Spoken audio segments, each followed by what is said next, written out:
Olá pessoal, bom dia, aqui é o mecânico parceiro. Estamos aqui hoje com um Voyage, com um barulho nele ao arrancar, na hora de você sair devagar. Ele dá um estalo. A gente achou até que era os coxinhos, verificamos que o coxinho não era, lá pra cima. O que é o problema?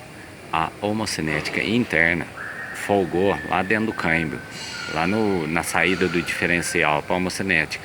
E isso gerou, o que acontece? Uma folga. Vou fazer dos dois lados pra vocês verem. De cá tá menos, mas tem. Agora vamos na outra que de cá pra vocês verem.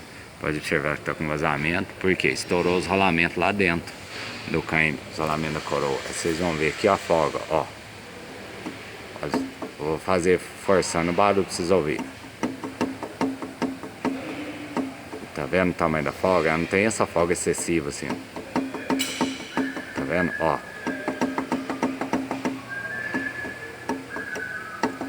O que acontece? O barulho é lá dentro do câmbio. O isolamento estourou aqui da coroa. Pode ver que tá vazando óleo. O que eu vou ter que fazer aqui? Descer o câmbio do carro para poder trocar os rolamentos lá da coroa, entendeu? Então tá aí, galera. Você que tá com barulho aí, tá insistindo aí, não tá resolvendo, tá aí o barulho, é lá dentro do câmbio. Essa aqui também dá folga. Se eu mexer com mais força de lá, ela vai se movimentar também. Beleza? Então eu falo pra vocês aí, se eu lembrar de algum detalhe, eu deixo aí na descrição aí. Olha o tanto que tá vazando óleo, olha pra vocês verem por baixo. Tá vendo? Isso tudo é decorrente disso. Um abraço a todos aí, valeu galera.